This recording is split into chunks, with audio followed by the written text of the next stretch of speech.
Journalist ہیں، bloggers ہیں، اپنی اپنی فیلڈ میں آپ نے اپنا نام روشن کیا ہے، تو اس حوالے سے اور دوسرے حوالوں سے میرے لیے یہ باعث عزت اور باعث اعزاز ہے۔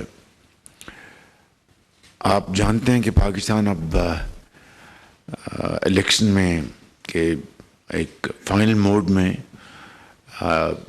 داخل ہو چکا ہے، اور 8 فروری کو پاکستان کے عوام اپنے ووٹ کے ذریعے اس قوم کی تقدیر کا فیصلہ کریں گے، اس کا فیصلہ کریں گے کہ کس کو انہوں نے ووٹ دینا ہے اور ان کی ترجیحات کیا ہیں۔ یقیناً یہ الیکشن اس حوالے سے اور دوسرے ریفرنس سے بہت ایک اہم الیکشن ہے۔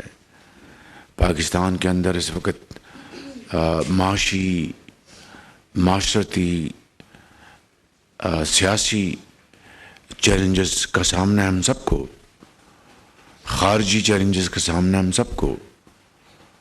تو جس مقصد کے لیے پاکستان معرض وجود میں آیا تھا 76 سال بعد، یقیناً ہمیں اس بات کا احساس ہے اور ہونا بھی چاہیے کہ وہ جو اہداف تھے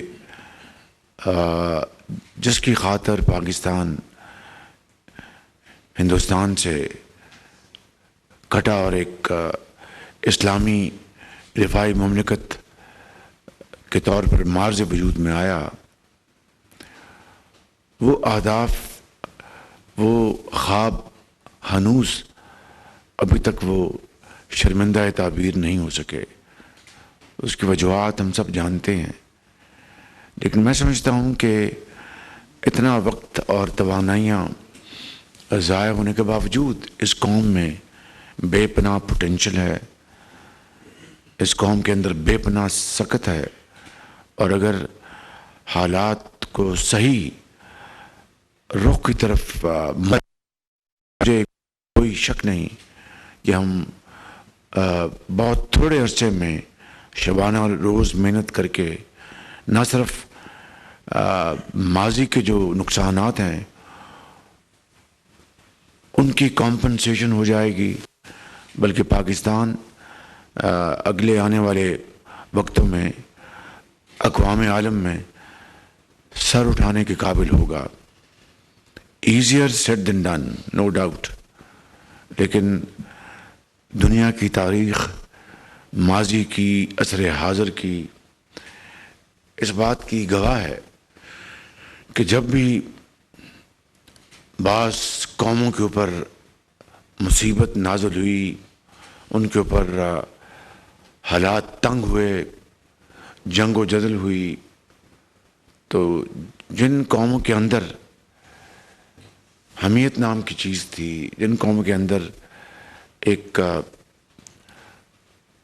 کمٹمنٹ تھی کہ ہم نے شکست نہیں ماننی اور اس شکست کو محنت سے اپنی کامیابی میں تبدیل کرنا ہے، تو ایسا ہوا۔ جاپان کی مثال آپ کے سامنے ہے، جرمنی کی مثال آپ کے سامنے ہے، چین کو دیکھ لیں جس نے 2 سال بعد آزادی کی آنکھ کھولی پاکستان کے، وہ کہاں پہنچ چکا۔ 70 کی دہائی میں ہمارے جو معاشی ترقی کے جو اشاریے تھے وہ چین سے بہتر تھے۔ آپ دیکھیں کہ 90 کی دہائی میں پاکستان ہندوستان کے مقابلے میں کئی حوالوں سے بہتر تھا، ہماری کرنسی ان کی کرنسی سے زیادہ مضبوط تھی۔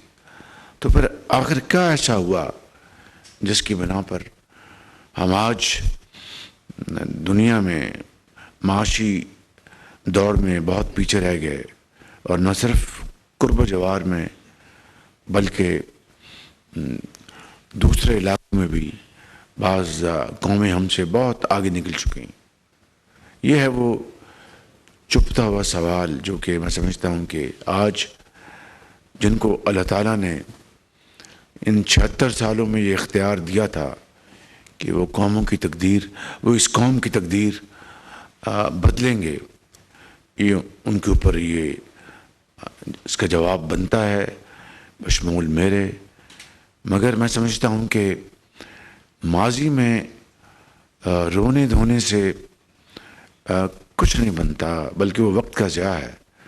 ماضی میں جھانک کر، ماضی سے سبق حاصل کر کے اگر ہم آگے بڑھنے کا تہیہ کریں تو میرے نزدیک وہ ایک بہت ایک ایسا فیصلہ ہوتا ہے کسی بھی قوم کے لیے جو اس کو بالآخر ترقی سے ہمکنار کرواتا ہے. اس میں کوئی شک نہیں کہ راستے میں بہت خاردار راستے ملتے ہیں، بہت مشکل چیلنجز آتے ہیں، سمندر نما مشکلات کا سامنا ہوتا ہے، ہمالیہ نما چیلنجز کا مقابلہ ہوتا ہے، سامنا ہوتا ہے. لیکن اس کا اگر مقابلہ عزم صمیم کے ساتھ کیا جائے، with unity of thought and action کیا جائے، اور قدم ملا کر قدم آگے بڑھا جائے تو کوئی وجہ نہیں کہ پاکستان بھی انشاءاللہ جلد اپنا کھویا ہوا مقام حاصل کر سکتا ہے اور سر اٹھا کر اقوام عالم میں چل سکتا ہے. اس کے لیے ایک ہی شرط ہے کہ ہم اپنی ذاتی جو ہمارے مفادات ہیں، پرسنل جو ہمارے جو اختلافات ہیں، ان سے بالا تر ہو کر ہم یکسوئی کے ساتھ اختلافات کا خاتمہ کر کے آگے بڑھیں گے تو انشاءاللہ کامیابی ہمارے قدم چومے گی. میں ان الفاظ کے ساتھ بطور ایک ابتدائی کہ آپ کا شکریہ ادا کرتا ہوں. And I will now open this house for free and frank discussion. Shahbaz صاحب، تجمل بخاری اردو پوائنٹ سے. تو دو سوال ہیں چھوٹے چھوٹے آپ سے. پہلا سوال یہ کہ 2018 میں مسلم لیگ نون کا موقف تھا کہ RTS کو بٹھا کے ایک جماعت کی حکومت بنائی گئی، جس کے بعد ووٹ کو عزت دو کا بیانیہ جو ہے وہ سامنے آیا. لیکن 2024 میں اسی جماعت کو دبا کے اور مسلم لیگ نون اکیلے ریس میں دوڑ رہی ہے، تو ایسے میں ووٹ کو عزت دو کے بیانیے کا کیا ہوگا؟ اور دوسرا سوال آپ سے یہ ہے کہ مریم نواز اور حمزہ شہباز میں سے وزیر اعلیٰ پنجاب کے لیے موزوں امیدوار کس کو سمجھتے ہیں؟ اور اس کے ساتھ یہ بھی بتائیے گا کہ جیسے جیسے دن گزرتے جا رہے ہیں تو بلاول بھٹو زرداری کی بد تہذیبی میں اضافہ ہوتا جا رہا ہے، اس کی کیا وجہ سمجھتے ہیں؟ بہت شکریہ. پہلی بات تو یہ ہے کہ 2018 میں جو RT بٹھایا گیا وہ ایک سوچے سمجھے ایک پلان کے مطابق کیا گیا. وہ اس لیے کہ 2018 میں 20 گھنٹے کی لوڈ شیڈنگ ختم ہو چکی تھی. پاکستان ترقی کی شاہراہ پر تیزی سے سفر طے کر رہا تھا. تعلیم اور علاج کے میدان میں انقلابی تبدیلیاں لائی جا چکی تھیں. چونکہ میاں نواز شریف کا مینڈیٹ 2013 سے لے کے 18 تک بنیادی طور پر فیڈرل گورنمنٹ آف پنجاب میں تھا، تو میں یقین اسی کی بات کروں گا. البتہ بلوچستان میں ہماری مخلوط حکومت تھی جس کو آپ کو پتہ ہے ختم کر دیا گیا. زراعت کے میدان میں اور صنعت و حرفت کے میدان میں انقلابی قدم اٹھائے جا چکے تھے. نوجوان نسل کو کلاشنکوف نہیں، جس طرح میں ہمیشہ کہتا ہوں، بلکہ ان کے ہاتھ میں لیپ ٹاپس دیے گئے، اور لاکھوں لیپ ٹاپس اربوں روپے کی لاگت سے جو ذہین فتین اور جو حقدار تھے ان کو لیپ ٹاپ دیے گئے. ہزاروں لاکھوں نوجوان بے روزگار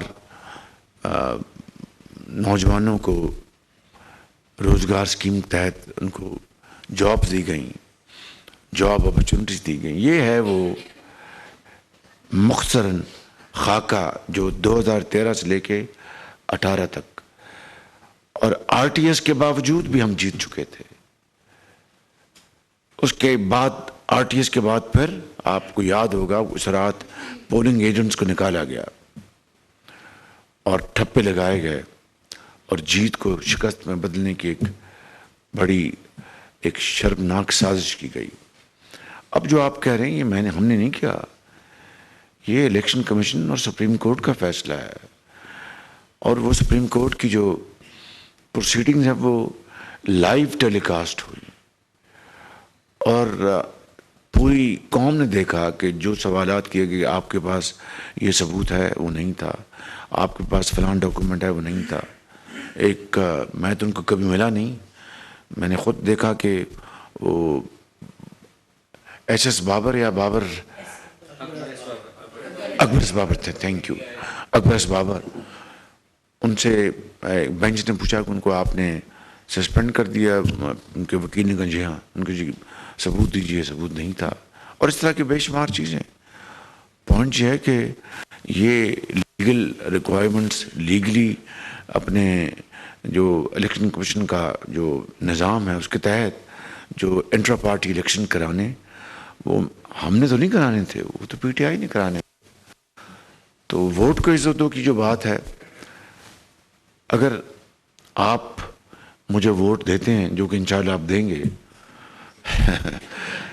تو وہ جو میں نے آپ سے جو ایک وعدہ کیا کہ 20 گھنٹے کی بجلی میں انشاءاللہ ختم کرنے کی پوری کوشش کروں گا, تو اگر وہ ختم ہو گئی, جو کہ ہوئی, یا ایک 70% یا 80% بھی ختم ہو جاتی, تو وہ آپ کی جو ایکسپیکٹیشن کی اس کی پاسداری ہے, اسی کو ووٹ کی عزت کہتے ہیں. Thank you. سر میرا سوال یہ ہے کہ الیکشن کے بعد دوبارہ پیپلز پارٹی کے ساتھ مل کے گورنمنٹ بنائیں گے, اور آپ نے کہا تھا کہ ماضی میں کہ 30 سال سے اسٹیبلشمنٹ کا میں آنکھ کا تارا ہوں, تو کیا ابھی بھی آنکھ کے تارے ہیں آپ ان کے, اور کیا وہ اقتدار میں لائیں گے آپ کو؟ یہ محترمہ, یہ جب سوال ہوا تھا یہ میں نے نہیں کہا تھا, یہ آپ جیسی ایک محترم خاتون نے اسلام آباد میں میرے وزارت عظمیٰ کے وہ آخری چند دن تھے, میں نے بڑے شوق سے تمام وہاں پر موجود اینکرز کو اور بیٹ رپورٹرز کو اور جو اہم سینئر جو جرنلسٹ, میں نے ان کو دعوت دی تھی. تو اس میں آپ ایسی ایک بڑی محترم وہ خاتون ہے, میں ان کی بہت عزت کرتا ہوں. انہوں نے سوال یہ کیا, میں اس کو ایگزیکٹ ورڈ تو شاید یاد نہیں, انہوں نے کہا کہ وزیر اعظم صاحب آپ ہمیشہ 30 سال سے اسٹیبلشمنٹ کے آنکھ کے تارا رہے ہیں, تو کیا آپ ابھی بھی ہیں؟ یہ اس طرح کی بات انہوں نے آگے کہی. تو میرا جواب یہ تھا کہ اگر آپ کی بات کو, یعنی بحث برائے بحث اسی کو اگر قبول کر لیا جائے, تو اس کے بدلے میں مجھے لڈو پیڑے ملے. میں نے بھی جیلیں کاٹیں, میں نے بھی جلاوطنیاں کاٹیں, میں بھی نیب کے عقوبت خانے میں گیا اپنے بھائی کے ساتھ, میں بھی اٹک فورٹ میں گیا, میں بھی لانڈی جیل میں گیا, ہتھ کڑیاں لگیں, بخت بند گاڑیوں میں پھرے. یہ میرا جواب تھا. بدقسمتی سے اگلے دن اخباروں میں یہ اس طرح کا تاثر دیا گیا کہ میں نے کہا کہ میں آنکھ کا تارا ہوں. امید ہے کہ آج اس طرح کا معاملہ نہیں ہوگا. Thank you. السلام علیکم سر, آئی ایم میرا محمود فرام دہلی پاکستان. میرا کوشچن یہ ہے کہ آپ کو نہیں لگتا کہ as compare to P T I یا ادر پارٹیز نون لیگ نے بہت کم ٹائم دیا یوتھ کو اور سوشل میڈیا کو, ڈیجیٹل میڈیا کو, اس وجہ سے ان کی مقبولیت جو as compare to P M L N اس وقت یوتھ میں اور سوشل میڈیا پہ زیادہ ہے, اور ابھی اگر سٹارٹ کیا بھی ہے تو بہت لیٹ ہو گیا, الیکشن قریب ہی ہے, تو کافی اب لیٹ ہو چکے ہیں. اگر آپ کو یاد ہوگا ایک آیا تھا چھو لو آسمان, آپ کو یاد ہوگا. وہ چھو لو آسمان کس کے نسبت سے تھا؟ ہماری نوجوان نسل کی نسبت سے تھا. جب میں میاں نواز شریف کی وزارت عظمیٰ کے دور میں پنجاب کے ہر جگہ ہر کالج یونیورسٹیوں میں گیا اور ہائی اچیورز کو لاکھوں لیپ ٹاپس تقسیم کیے. یہ کس کے لیے تھا؟ نوجوانوں کی ان کی محنت کو ان کو عزت دینے کے لیے, ان کی تحسین کرنے کے لیے. اور اگر پاکستان سے باہر اگر ڈیلیگیشن میں نے بھجوائے بڑے شوق سے سرکاری خرچے پہ, تو انہی ہائی اچیورز کو, اور خالی پنجاب سے نہیں پورے پاکستان کے چاروں صوبوں سے میں ہم بچے دوسرے بھی تاکہ باہر جائیں تو یہ پاکستان کا گلدستہ یہ اس کا رنگ پیش کرے. اگر ان ہائی اچیورز کو پولیس کے گارڈ اگر سلوٹ کرتے تھے تو اس لیے کہ نوجوانوں کا حوصلہ بڑھایا جائے کہ اگر کوئی صحیح حقدار ہے پولیس کے گارڈ کا وہ شہباز شریف نہیں ہے, یہ نوجوان نسل ہے جو لالٹن کے نیچے محنت کرتے ہیں, غریب ماں باپ آفن ڈبل آفن, اور کس مشکل ترین حالات میں وہ تعلیم حاصل کرتے ہیں ان کے لیے. اور اگر ہم نے ایچ این کالج کے ہم پلہ دانش اسکول بنائے تو اسی نوجوان نسل کی نشو و نما کے لیے کہ اپنے دیہاتوں میں وہ ان کی قابلیت دیہات کی گرد میں گم نہ ہو جائے, بلکہ جو ہیرے نگینے ان کو ان دانش اسکولوں میں تراشا جائے. انہی کے لیے پاکستان کی پہلی I T university Arfa cream tower میں بنی. انہی کے لیے ہم نے اللہ تعالیٰ کے فضل و کرم سے پنجاب میں ووکیشنل انسٹیٹیوٹس بنائے, پنجاب اسکلڈ ڈیولپمنٹ کمپنی بنائی, لاکھوں بچوں اور بچیوں کی ان کی ٹیکنیکل ٹریننگ کے لیے. پنجاب میں آئی ٹی کا انقلاب لے کے آئے. یہ جو پٹواری جو نظام تھا, پٹواری کا نظام, پٹوار خانہ, اس کو ختم کیا اور نیا نظام لے کے آئے جہاں پر کرپشن ختم ہو گئی تھی. فرد کی کاپی زمین کی, لینڈ اونرشپ کی, ٹائٹل ڈیڈ کی کاپی آدھے گھنٹے میں ملتی تھی. اس سے پہلے کئی ہفتے ڈیلے ہوتی تھی اور لاکھوں روپے رشوت ہوتی تھی. تو یہ وہ ہم لے کے آئے بدقسمتی سے. And I have to confess کہ ایک صاحب آئے, انہوں نے اس کو سب گالی گلوچ میں بدلنے کی کوشش کی, نوجوان نسل کو ہٹانے کی کوشش کی, جس کے تباہ کن جو اثرات آج ہمارے سامنے ہیں. السلام علیکم سر, مریم اکرام, ڈفرینٹ پلیسز پہ سرو کر رہی ہوں ایز اے فری لانس. میرا کوشچن آپ سے یہ ہے کہ آپ نے کہا ہے کہ اگر آپ کی پارٹی اقتدار میں آتی ہے تو لاہور سے قصور تک کے سفر کو مزید آسان بنا دیں گے, ٹھیک ہے؟ ابھی پہلے بھی کافی آسان بنایا تھا, اس میں اور آسانی پیدا کریں گے, مزید آسان بنا دیں گے. تو ابھی جو مشکل وقت ہے وہ یہ ہے کہ پاکستان میں ہر طبقے سے تعلق رکھنے والا شخص جو ہے مہنگائی سے دوچار ہے. ایون کہ گھی آٹا چینی جو ہے وہ پھانسی کا پھندا بن چکی ہے, اس کو لینا انتہائی مشکل ہے. مہنگائی کی روک تھام کے لیے آپ کیا اقدامات کریں گے اور کتنے عرصے میں اس پہ عمل کیا جائے گا؟ Very good question. پہلے تو ہے public transport is a system you can easily term it as the engine of growth or backbone of any society. اگر efficient transport نہیں ہوگا بھی نہیں قسمتی کی بات ہے. آپ اگر یورپ چلے جائیں, ایسٹ یورپ چلے جائیں, فار جائیں, دنیا کے اور چلے جائیں, تو جن ممالک نے ترقی اور خوشحالی کا جھنڈا گاڑا وہاں پر پبلک ٹرانسپورٹ نے ایک کلیدی رول ادا کیا ہے. بدقسمتی سے نواز شریف کے دور سے پہلے کبھی کسی نے اس طرف نہیں سوچا.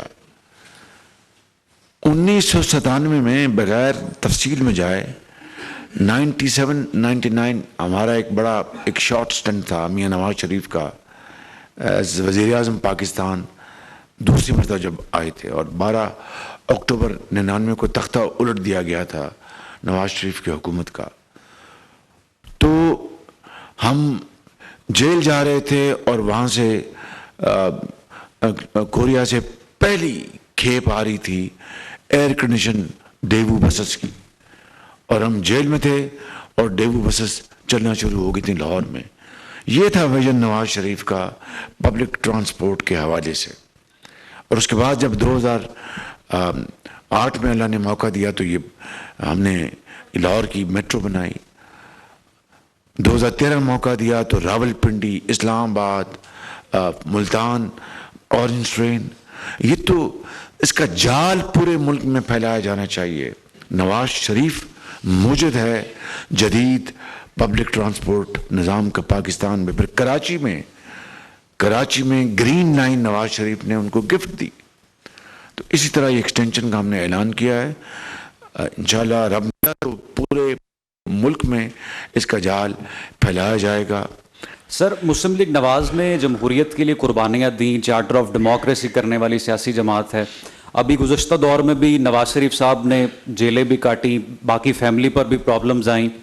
لیکن سر اس وقت فری اینڈ فیئر الیکشنز اور ڈیموکریسی کو لے کر جتنے سوالات ہیں اور عوام میں ایک تاثر ہے کہ شفاف انتخابات نہیں ہوں گے، اس تاثر کو زائل کرنے کے لیے مسلم لیگ نواز کیا کر رہی ہے یا کیا کر سکتی ہے، اور ہمیں آپ کیا سجیسٹ کریں گے؟ دیکھیے، بات یہ ہے کہ جو نواز شریف کی جو خدمات ہیں، جو قربانیاں ہیں، میری پارٹی کے جو اکابرین ہیں ان کی قربانیاں ہیں، ان کی جو مشکلات انہوں نے بڑے صبر اور دلیری سے انہوں نے برداشت کی، میرے خاندان نے سب نے مل کر، یہ قوم کے سامنے ہے. اور اس کے عوض ہم صرف آج یہی چاہتے ہیں کہ انتخابات ہوں، شفاف انتخابات ہوں، اور اس ملک کے اندر ترقی اور خوشحالی کا پہیہ بھی تیزی سے گھمایا جائے. اس کے بغیر ہم بطور ایک آزاد قوم کے زندہ نہیں رہ سکتے. اور اس پوائنٹ میں جبکہ میرے بڑے بھائی نے سیاست میں 40 سال کا اتار چڑھاؤ دیکھا ہے، میں نے بھی ان کو ایز مائی لیڈر ان کو فالو کیا اور یہ سب کچھ دیکھا، مشکلات دیکھیں، تکالیف، جیلیں دیکھیں، عقوبت خانے دیکھے. آج ایک ہی خواہش ہے کہ before we go into our graves یہ ملک ترقی و خوشحالی کے پٹری پر چڑھ جائے اور حضرت قائد اعظم کا جو خواب ہے اس کو شرمندہ تعبیر کرنے کے لیے ہم سب مل کر شبانہ روز کاوشیں کریں اور خون پسینہ گرائیں اس دھرتی میں، اور دھرتی ماں جو ہے وہ سونا اگلے. السلام علیکم. میاں صاحب، ساجد خان، ڈیلی پوائنٹ سے. ملک کو اس وقت اندرونی اور بیرونی طور پہ بہت سارے چیلنجز کا سامنا ہے. سب سے بڑا چیلنج یقینی طور پہ معیشت ہے. آپ نے 16 مہینے کے جو آپ کا دور اقتدار تھا اس میں ملک کو ریہیبلیٹیشن پہ لگایا اور کسی حد تک ہم آکسیجن سے اترے، مگر میں سمجھتا ہوں کہ اس کے ثمرات عام آدمی تک نہیں پہنچے. اس وقت بھی ہم فیلڈ رپورٹنگ میں جاتے ہیں تو لوگوں میں بھوک اور افلاس کی شکایت بہت زیادہ ہے، اور لوگوں کی آپ سے بھی امیدیں وابستہ ہیں کہ آپ اگر اقتدار میں آتے ہیں تو عام آدمی تک ریلیف پہنچے گا. ایک تو بتائیے گا کیا ایسی ٹھوس پالیسی ہے، کیونکہ آپ سے قبل ایک شخص نے 90 دن کا وعدہ کیا تھا اور اس نے کہا تھا میں جنت الفردوس بناؤں گا اس ملک کو، اور وہ پھر 4 سالہ دور میں وہ سارا کچھ نہ ہو سکا. سیکنڈلی سر، ہم انٹرنیشنلی بھی تنہائی کا شکار ہو گئے. ہمارے بہت سارے جو دوست ممالک ہیں وہ بھی شاید اب دشمنی پہ اترے آئیں. تو ایک انٹرنیشنل جو ہماری پالیسی ہے، خارجہ پالیسی، اس کو ری ڈیزائن کرنے کی ضرورت ہے. آپ اقتدار میں آتے ہیں تو اس حوالے سے کیا اقدامات اٹھائیں گے؟ جی بہت شکریہ.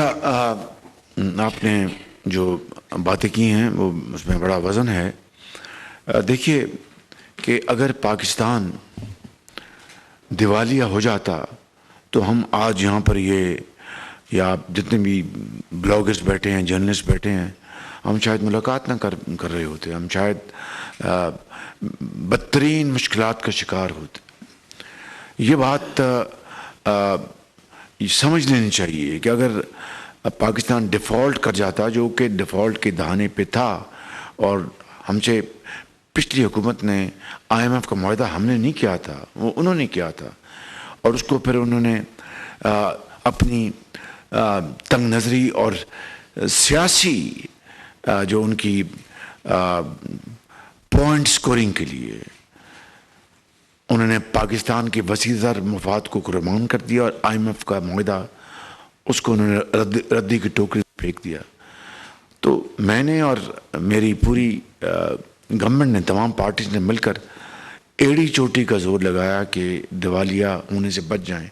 اس رب ذوالجلال کا لاکھ لاکھ شکر ہے، اور آپ سب کی دعاؤں سے کہ پاکستان دیوالیہ ہونے سے بچ گیا، وگرنہ یہاں پر مریض کو ادویات نہ ملتی، لائف سیونگ میڈیسن نہ ملتی۔ یہ پیٹرول اور ڈیزل تو دور کی بات ہے، خوراک جو زندہ رہنے کے لیے ضروری ہے وہ نہ ملتی، کاروبار بند ہو جاتا، صنعتوں کی چمنیاں ان سے دھواں نکلنا بند ہو جاتا، زراعت پیلی ہو جاتی، امپورٹ ایکسپورٹ ختم ہو جاتی۔ یہاں پر ایک جو سری لنکا میں جو ڈیفالٹ دیوالیہ ہونے کے بعد جو وہاں پر ایک آلموسٹ ایک سرخ انقلاب آیا تھا، اس سے بڑھ کر یہاں پر ایک بہت بدتر صورتحال ہوتی۔ اور میں اس لیے بار بار کہتا ہوں کہ اگر مجھے روز قیامت اللہ تعالیٰ نے پوچھا کہ تم 16 ماہ وزیر اعظم رہے، کیا تم نے کام کیا، قوم کی کیا خدمت کی، تو میں بڑے سر جھکا کے عرض کروں گا کہ میں نے اور میری جو کولیشن پارٹیز تھیں، فائنانس منسٹر، ہم سب نے مل کے پاکستان کو دیوالیہ ہونے سے بچایا۔ باقی جو پہلے میں معروضات پیش کر چکا ہوں وہ نواز شریف کے دور میں ہی تو ہوا، اور اگر وہ تعلیم اور علاج اور دوسرے مدات میں یہ خدمات ہم نے نہ کی ہوتی تو آج شاید میں یہ اخلاقی جرت نہ ہوتی کہ میں آج آپ کو سامنا کر پاتا۔